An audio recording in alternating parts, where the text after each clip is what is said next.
Bismillahirrahmanirrahim. Assalamualaikum warahmatullahi wabarakatuh. Alhamdulillah. Alhamdulillahirabbil alamin. Assalatu wassalamu ala asrofil anbiya wal mursalin wa ala alihi wa ashabihi ajmain. Amma ba'd.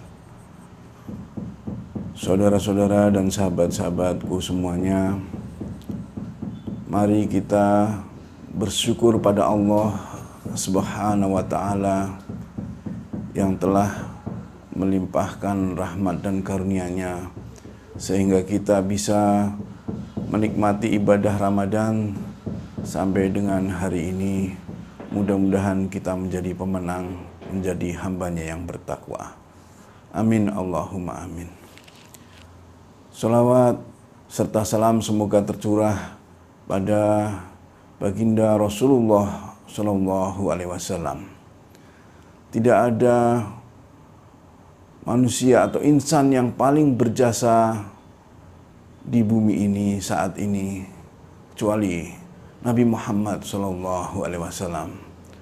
Beliau adalah guru terhebat, motivator terhebat yang telah memberikan pengorbanannya, berjuang menegakkan kalimat-kalimat Allah sehingga bisa kita nikmati kehidupan yang penuh dengan kebahagiaan dan kemuliaan ini. Saudara-saudara dan sahabatku semuanya, di episode terakhir Ramadan sebagai pendidikan dan pelatihan untuk meningkatkan kualitas cinta kita pada Allah dan Rasul-Nya serta sesama. Di episode terakhir kita telah sampaikan bagaimana Allah menuntun kita menjadi pemenang. Every day I win. Dengan the power of azan. Dimulai dengan azan, panggilan azan sebagai petunjuk untuk meraih kemenangan.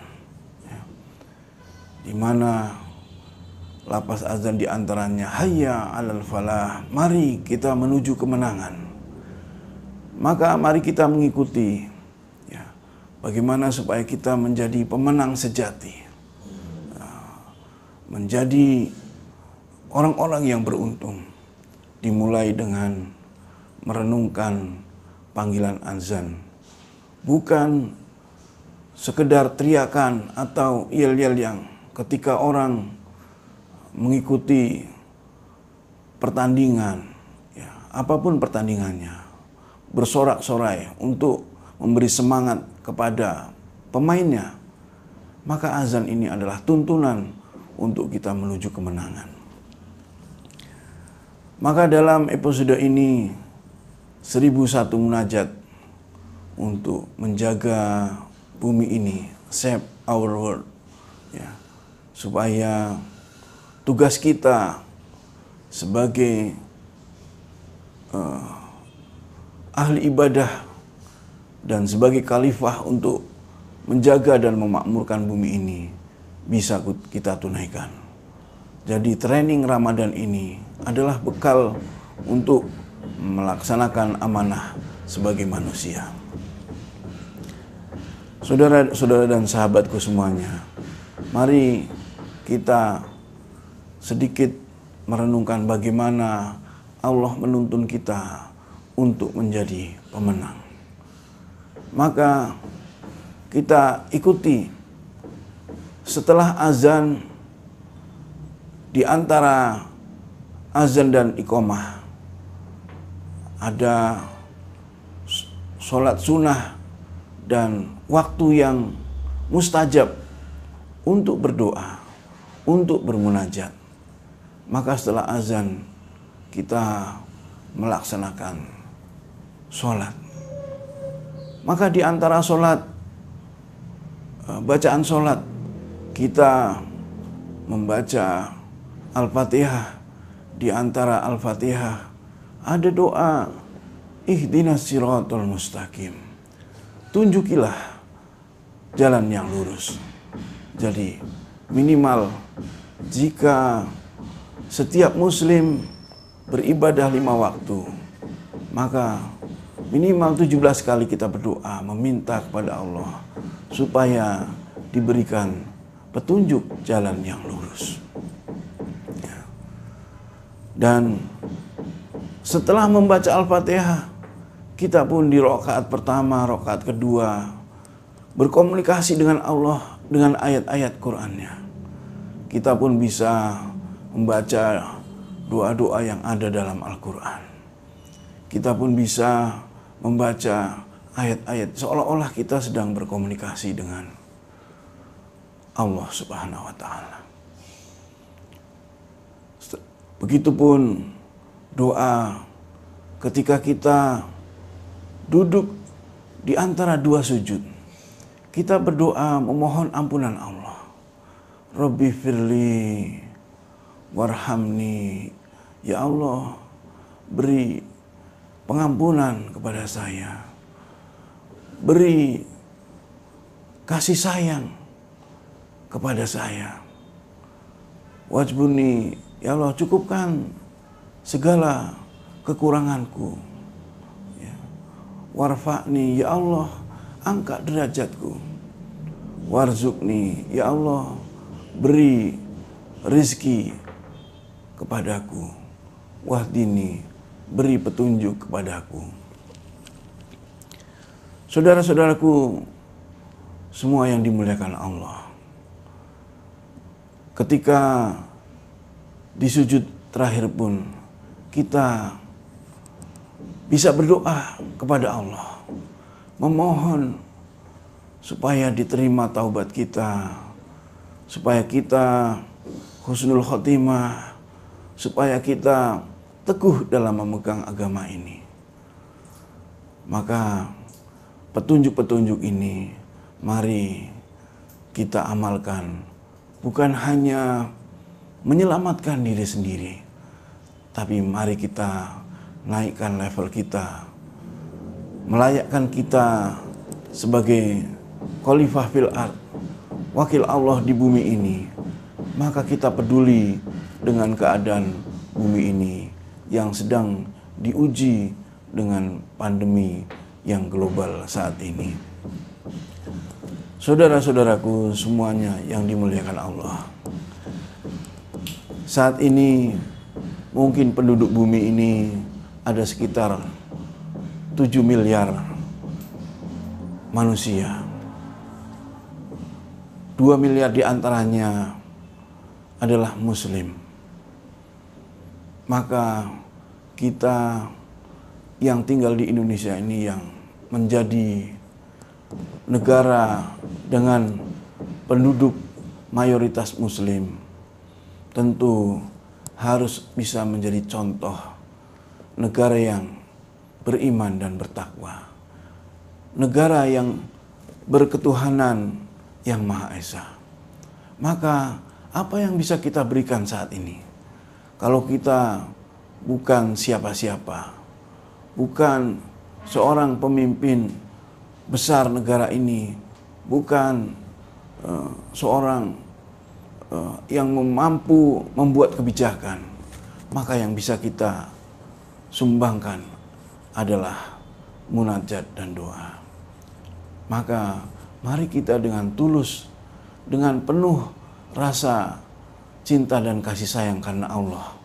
Karena kita tentu tidak rela saudara-saudara kita, sahabat-sahabat kita, teman-teman kita mungkin yang belum mendapatkan hidayah, mungkin yang belum menganggap ibadah Ramadan ini begitu penting sehingga masih melalaikan, sehingga masih menganggap tidak ada pengaruhnya bagi kehidupan diri, keluarga dan masyarakat, negara, bahkan dunia.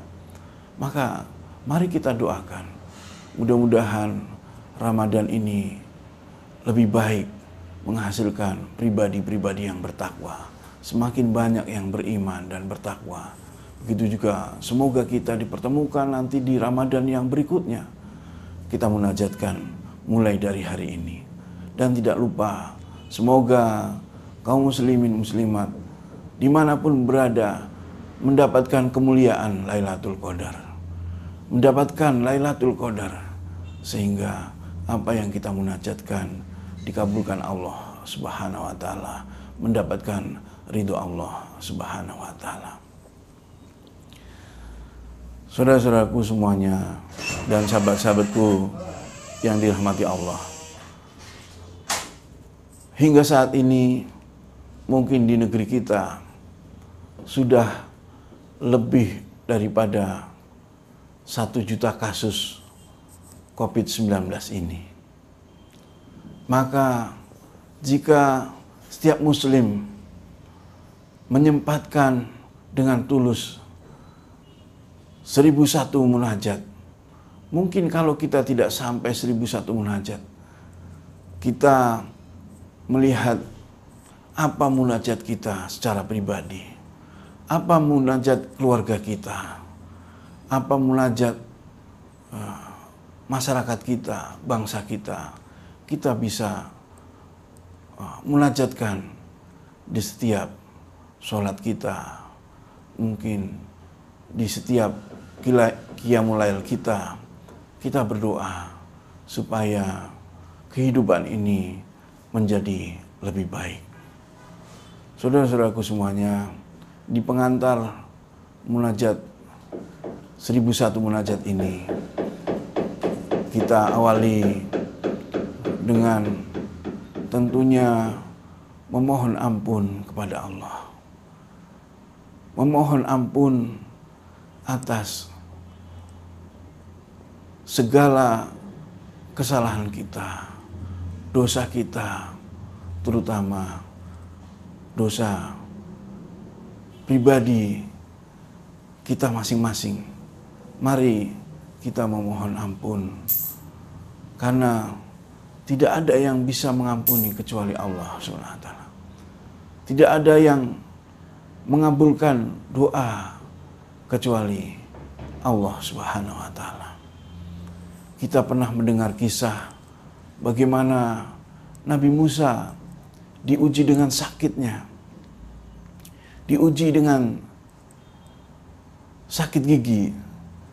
Syekh Imam Nawawi dalam kitab Fathul Majid menceritakan bahwa ketika Nabi Musa alaihissalam diuji dengan sakit gigi, Nabi Musa mengadu kepada Allah, bermunajat, ya Allah, betapa sakitnya merasakan sakit gigi ini, sehingga Allah berikan petunjuk untuk mengambil rumput di suatu tempat untuk diselipkan di giginya. Setelah itu Allah memberikan kesembuhan pada Nabi Musa alaihissalam. Suatu saat sakit giginya kambuh, namun Nabi Musa alaihissalam langsung mengambil daun seperti yang diberi petunjuk ketika sakit yang pertama. Namun ketika diselipkan pada giginya, tidak merasakan kesembuhan, justru semakin sakit yang tiada terkira. Maka Nabi Musa alaihissalam mengadu lagi, mengapa ya Allah, ini daun yang sama, rumput yang sama, kemarin sudah mendapat petunjuk dari Engkau untuk mengobati dengan rumput ini, maka sekarang tidak sembuh. Maka Allah berfirman, dulu engkau bermunajat kepadaku, memohon kepadaku, sekarang engkau mengandalkan rumput itu untuk kesembuhan. Sesungguhnya Allah yang menyembuhkan. Maka hadirin, saudara-saudaraku, sahabatku semuanya yang dimuliakan Allah, siapapun yang saat ini sedang diuji dengan COVID-19, yang sedang isolasi mandiri, yang sedang dirawat di rumah sakit, mari jangan lupa kita bermunajat kepada Allah.